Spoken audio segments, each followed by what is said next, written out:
Sirens wailed, red and blue lights pulsed, painting the familiar living room in a dizzying strobe. Her father stood on the porch, phone pressed to his ear, his face a mask of cold fury. He caught her eye through the window, his lips twisting into a cruel smile. She was going down. He'd threatened it before, of course. Each time she dared to defy him, each time she tried to claw her way out from under his suffocating control. But this time it was real. This time the fear was a living thing, slithering up her throat, choking her. They wouldn't believe her. No one ever did. He was so charming, so believable, weaving tales of a troubled daughter, a manipulative child. They'd see the bruises on her arms, the fear in her eyes, and they'd nod sympathetically at him, another victim of teenage angst. The officers were at the door now, their expressions impassive. She didn't fight, didn't scream. What was the point?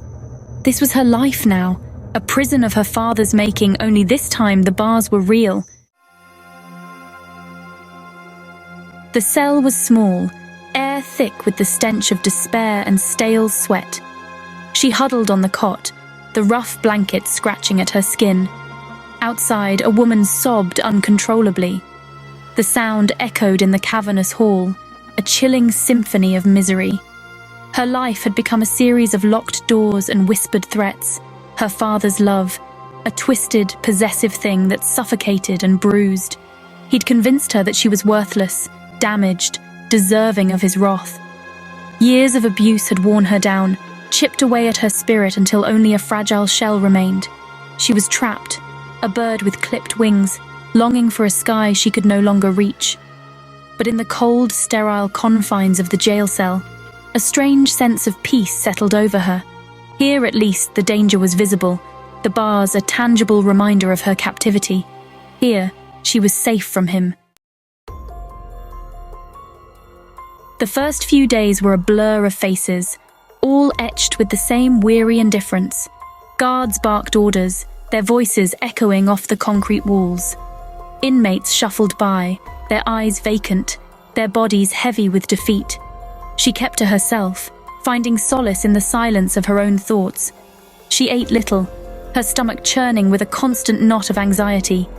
Sleep was a fleeting visitor, chased away by nightmares of her father's rage. Then, one day, a new face appeared among the sea of uniforms. He was tall, with broad shoulders and a military bearing.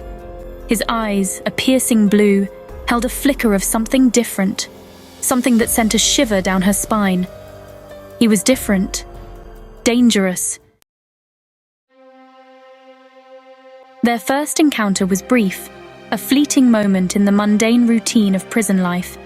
He was checking her cell, his gaze sweeping over her with an intensity that made her breath catch in her throat. "Everything all right in here?" His voice was deep, laced with a hint of something she couldn't quite place. "Fine," she mumbled, her gaze fixed on the floor. She couldn't meet his eyes, not with her heart pounding like a drum in her chest. He lingered for a moment, his presence filling the small space, before moving on. She exhaled slowly, the scent of his cologne lingering in the air, a tangible reminder of the encounter. It was foolish, she knew, this sudden, inexplicable attraction.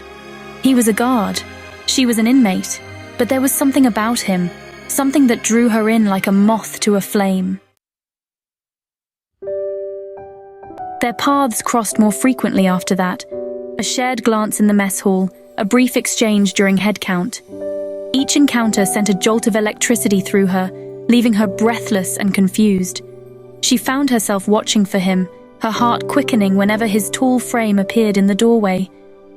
He never spoke much, but his eyes, those piercing blue eyes, seemed to see right through her, stripping away the fear and shame, leaving her feeling exposed and strangely exhilarated. She knew it was wrong, this forbidden attraction. He was her jailer, a symbol of her confinement. But logic had no power over the emotions that stirred within her.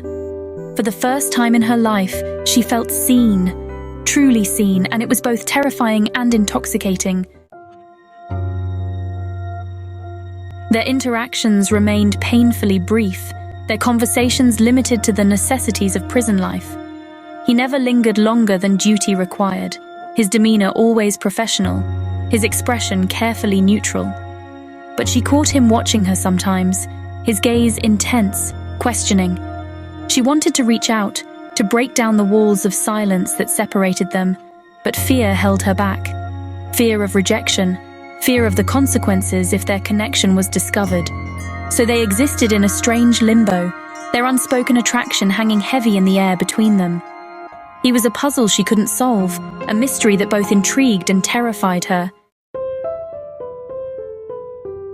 The photograph sat on his desk, a constant reminder of the chasm that separated them. A woman, blonde and smiling, her arm looped possessively through his girlfriend. She'd seen her once, visiting him at the jail. She was everything she wasn't, confident, beautiful, free. Watching them together, the easy familiarity of their touch had been like a punch to the gut. Jealousy, sharp and bitter, twisted inside her. It was foolish, she knew, to envy a woman she didn't even know. But she couldn't help but wonder what it would be like to be her, to be the one who held his heart. The knowledge of his girlfriend gnawed at her, poisoning the stolen moments they shared. She found herself studying the woman in the photograph, searching for flaws, for any sign that their love was not as perfect as it seemed. His touch, once a source of comfort, now felt like a betrayal. She flinched away from his gaze, her heart aching with a longing she couldn't explain. She hated herself for this weakness, for the way her pulse quickened at his approach, even as she knew it was wrong. She was a prisoner in more ways than one, trapped not only by the bars that surrounded her, but also by the invisible chains of her own emotions. One day, she found him alone in the guard station, his brow furrowed as he stared at a file on his desk. He looked up as she approached, his expression softening slightly. "Something you need?" he asked, his voice low. She hesitated, unsure how to begin. The words caught in her throat. She couldn't bring herself to speak, to voice the questions that swirled in her mind. He studied her for a long moment, his gaze unwavering. "It's okay," he said finally, his voice barely a whisper. "I feel it too." The words hung in the air between them, charged with unspoken meaning. Her heart pounded in her chest, a wild, erratic rhythm. Could it be true? Could he really feel this connection too? He reached out, his fingers brushing lightly against hers as he passed her a folded piece of paper. "Don't say anything," he murmured, his voice low and urgent. "Just read it later." She clutched the paper to her chest, her senses reeling. It was a message, a lifeline of hope in the darkness of her confinement. For the first time since her arrival, she allowed herself to dream of a future where she might find happiness, even within the walls of her prison. As she hurried back to her cell, the note burning a hole in her pocket, she knew that everything had changed. The world, once bleak and hopeless, now shimmered with possibility. He felt it too. This strange, undeniable connection. But questions lingered, doubts whispered in the back of her mind. Who was he really, this man who held her captive yet made her feel so free? And what did this note, this clandestine message mean for their future? She had to know. She had to unravel the mystery of him, of them. This was more than just a crush. It was a lifeline, a chance at something real in a world that had always felt cold and unyielding. She would find her answers, even if it meant risking everything. She couldn't name it. Amelia found herself scribbling words on a notepad, her hand moving as if guided by an unseen force. The words formed a message. "Trust me," it read. She felt a strange comfort in the act. Ryan's thoughts echoed in her mind, and she saw his hand writing back, "I will guide you."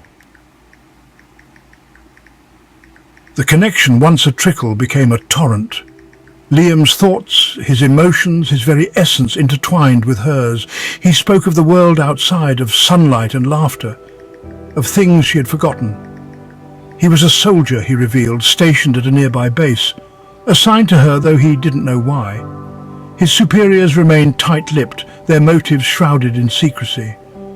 Amelia in turn shared her own fragmented memories, the events leading to her imprisonment, the accusations, the trial, the conviction.